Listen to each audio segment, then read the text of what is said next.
Hey everybody, this is the third time I'm going to attempt to record this video. I tried to do it twice yesterday and just had a lot of bad luck, so we're going to try and do this one more time. Um, for those that have been keeping up with my videos, both here and on YouTube, um, it's been a very difficult 6 months of the year, and I'm kind of run through a lot of this different stuff. As most of you know, my mom has been very sick this year. Started a little over a year ago, maybe a year and a half ago now, where she was bleeding badly from her bladder, and as much as we could, we tried to get doctors to find out what the heck was going on, and no one ever had an answer. Well, shortly after the 4th of July this year, my mom went to the hospital for the first time with anemia, pneumonia, complications to bleeding, bad respiratory function, whatnot. And she stayed in there for 10 days. We still didn't get an answer what was going on. She'd had a bladder biopsy in March where no answer still. A little background, my mom had only one kidney. She had her first kidney removed when she was 13 years old, and she was 75 when all this started happening again. So that's that part of the story, and I apologize if this is going to be kind of fumbled through. So, from July on, she was in and out of the hospital, various illnesses, never COVID related, thank goodness, but she was just getting sicker and sicker, and she was getting very tired. She was sore all the time. The bleeding bothered her. She was constantly out of breath. She couldn't walk for great distances. Although she was a fighter, she kept doing anything and everything she could to put her own mind at ease and to feel like she was still a functioning human being, which I completely get that now. Like I said, she was in and out of the hospital for the entire last part of this year. In late October, she finally went in where she was going to have her second kidney removed. She had been on dialysis since her trip in July, but finally she was going to have the second kidney removed because in either September or October she was diagnosed finally with stage 4 cancer, and that's end stage cancer. So it was really, really rough.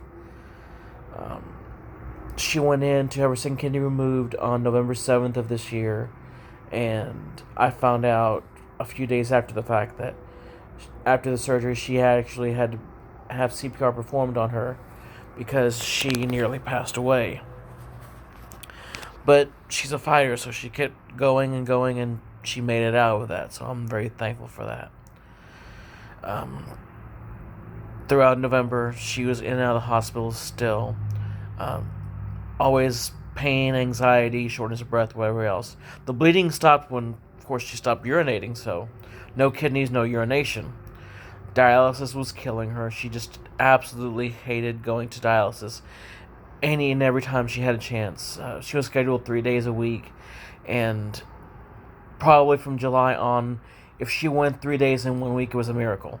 Usually she went 2 or sometimes even 1 because it was just making her miserable. So, I feel so sorry for her on that.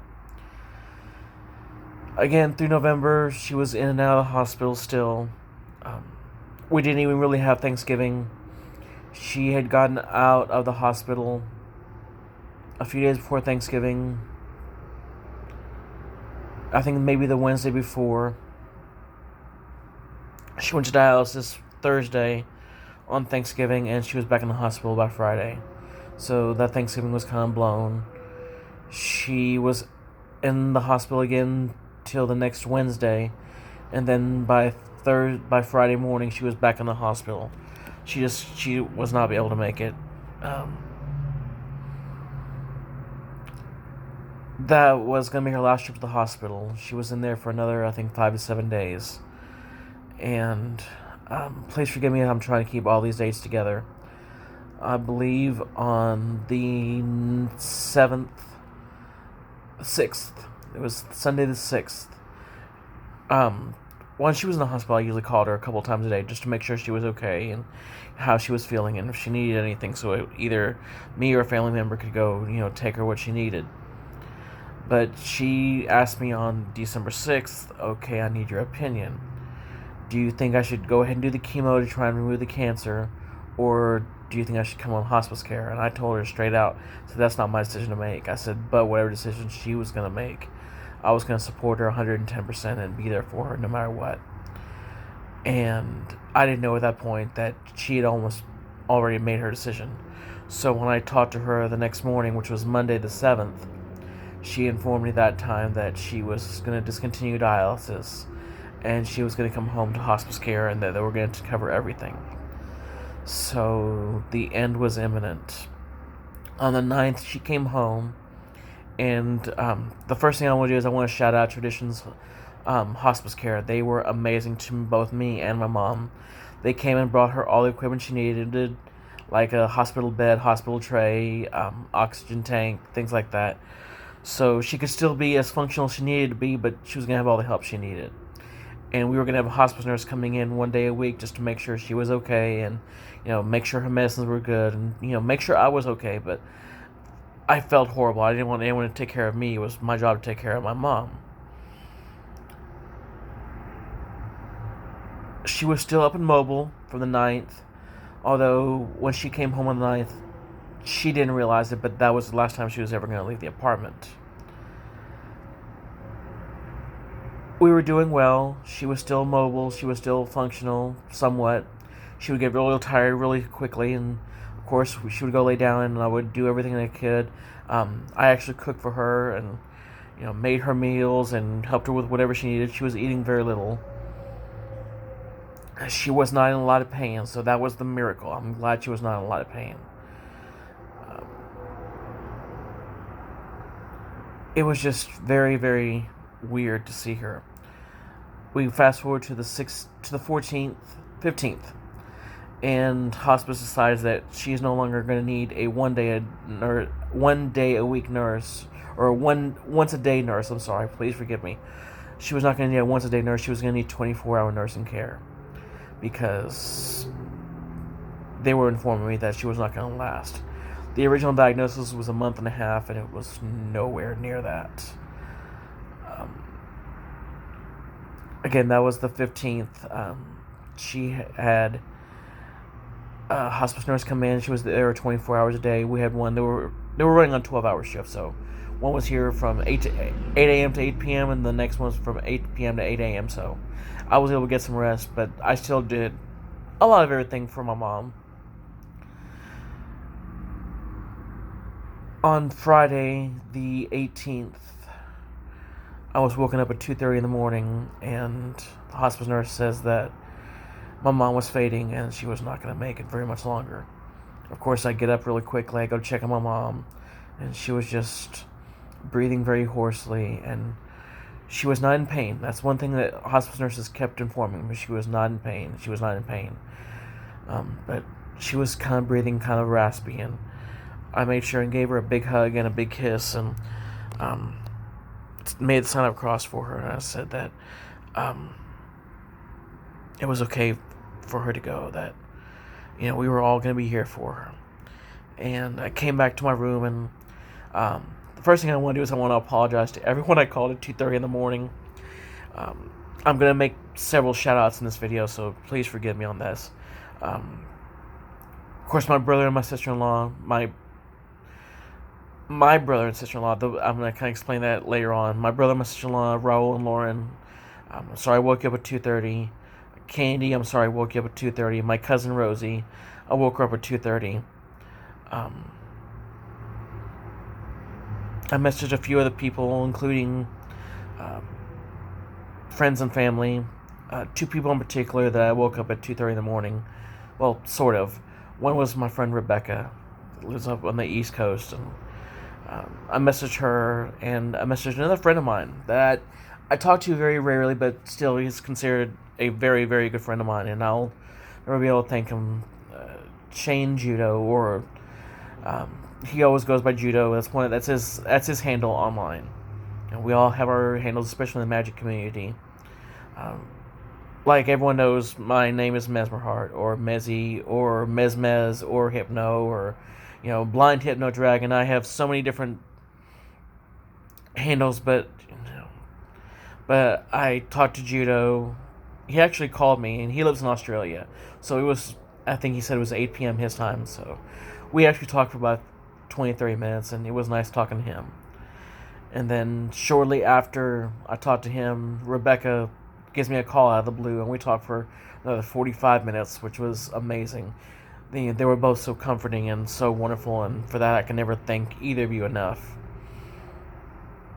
And after both phone calls, I went to my mom's room and checked on her. It was close to 5 o'clock in the morning, and the nurse kind of shared with me a very wonderful kind of story. And she says that, I don't know how to tell you this, but your mother and I have no connection. This was the nurse talking. She says that I could, hold her hand or I could slap her face. It wouldn't make a big bit of difference to her. But with you coming in and holding her hand and telling her you loved her and everything else, I think you gave her some fight, because after that her vitals started coming back up and she was a lot stronger. And that just made me feel amazing. Throughout the day, I talked to a lot of different people. I had friends come visit me, friends and family. We had the priest come in and do last rites, and she ended up staying with us 3 more days. And the second story I want to share with you is Monday afternoon. So I was basically numb all weekend. She was still with me. I would check on her every few hours, and it was just amazing. But come Monday, it was probably close to 1 p.m. in the afternoon. The nurse was there, and I just went to my room, my mom's room, and just wanted to hold her hand and make sure she was okay. And she was kind of breathing kind of hoarse. She really hadn't responded to anyone since Wednesday. She hadn't really talked to, I think, anyone since Wednesday or Thursday, the prior week. But Monday, when I came in, I could just feel her skin. She was so cold, and so it looked like she was uncomfortable, like she was unhappy. And I told the nurse, is there anything we can do to warm her up? She said, well, we can, put a blanket on her, and I could put one of my mom's favorite blankets on her. The second I did that, she didn't smile, but her breathing went from a raspy to almost a cooing. And I'll never forget that sound as long as I live, because she was comfortable, and she knew that I was still there with her. At 3:30 in the afternoon on December 21st, my mother went peacefully in her sleep. She had passed away. And yeah, I'm gonna probably shed a few tears in this video, so please forgive me. I had been planning on doing this for quite a long time, and I actually got a vote of confidence from a bunch of friends of mine. This was the right thing to do. She went very peacefully, and now she's going to be able to be with her mother and her father in heaven, because that's what she ultimately wanted. And I'm glad she went the way she wanted. She went peacefully. No pain, no discomfort. She just went quietly. My friends and my family, including Raoul and Lauren, and their beautiful daughter, Robin, who calls me Uncle Tony. My friend Candy Bullard, my cousin, actually the property manager from where I live currently. Everyone was just so wonderful. Only one person didn't show up that I expected, and that is my blood brother. And when I use the term brother and blood brother, I want to explain something. People like Raoul and Shanjudo and a few others I'll mention in this video, I consider them friends, and not only friends but brothers in a way, because they're there for me every step of the way.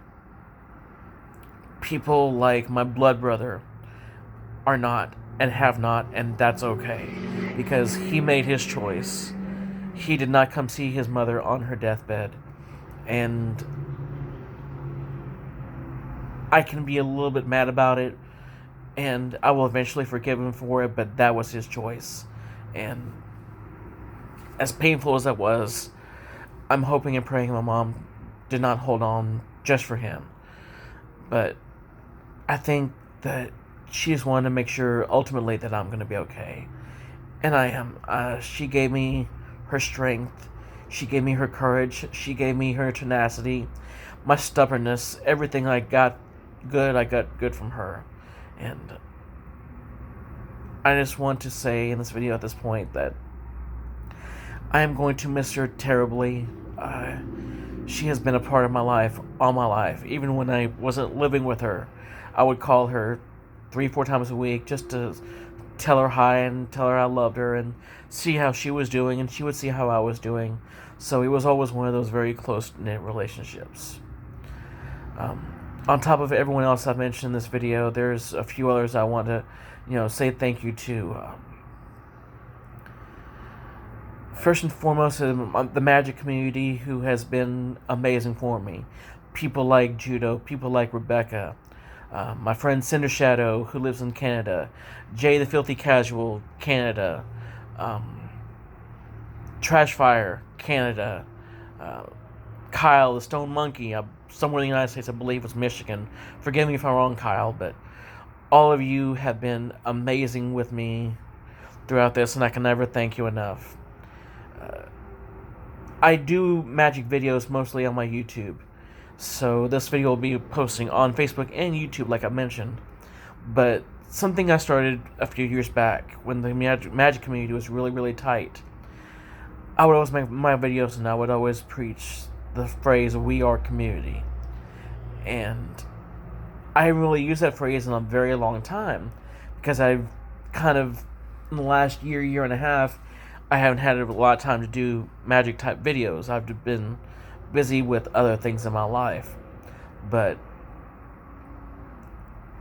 he made me remember the phrase, "We are community," because as Magic fans, we're all geeks, we're all gamers, we're all dorks, we're all nerds, we're all over the place.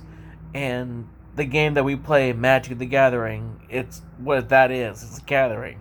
It's a gathering of like-minded people, like-minded souls that just want to play and have fun together, and screw all the rules, screw all the price lists, screw all the ban lists and the bad paper quality. All we want is a good game to play with friends that we care about. And in that, we are community. We will always be community. And thank you, Judah, for reminding me of that.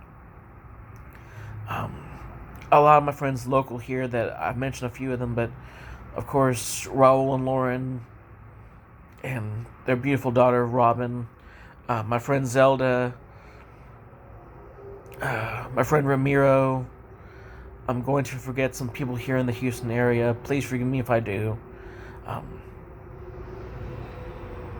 One other person I really don't want to ever forget is, if you've been following my videos for years, my precious cleric that lives in Washington, Passion. Sweetheart, you have been amazing with me over the last few weeks, and I know that there's a lot of things we need to hash out, a lot of things we need to work out, but know that I love you dearly, and I cannot thank you enough for everything that you have done for me and said for me and just been there for me through all this chaos. So I love you dearly, and thank you for everything. All of you that have been there for me on this ride, I want to thank you immensely and from the bottom of my heart. Not only for me, but for my mother, who felt your prayers. One last story I want to share with you. She's always been the independent person. She always said, "I don't need anybody. I don't need balloons to fly." And at the end, when she kept saying, "I need you," I was like, "Well, I need to go get a bag of balloons, so whenever you say you need me, you just hand me a balloon."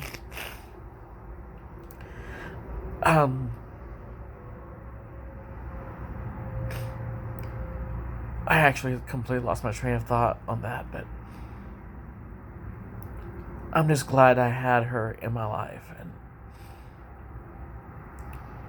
the one thing I want to do moving forward is I want to use this platform to tell the world that she was an angel here, a fighter, but an angel nonetheless. I don't know where I would be without her, and all of you. And this platform is going to be used as a memoriam for her. I want you to share your prayers, your thoughts, your what kind wishes for her and me. And I remember where I was going with that story. Right before she passed, in the last few times we were able to have conversations, she says, "Are you praying for me?" I says, "I'm praying for you every day and every night." And she says, "Thank you." I says, "But that's not it." She says, "What?" I says, "Do you realize you have prayers from all over the world?" She says, "What do you mean?" I says, "People like my magic community." And I said, "You're getting prayers from Washington, you're getting prayers from Maryland, you're getting prayers from California, you're getting prayers from all over Texas, Australia." She says, "Australia?" I said, "Yes." So she was getting prayers from all over the place. And this is my way and her way of saying thank you for all those prayers. Thank you for all the strength. And if you ever see these wonderful features in me, just know that they came from her.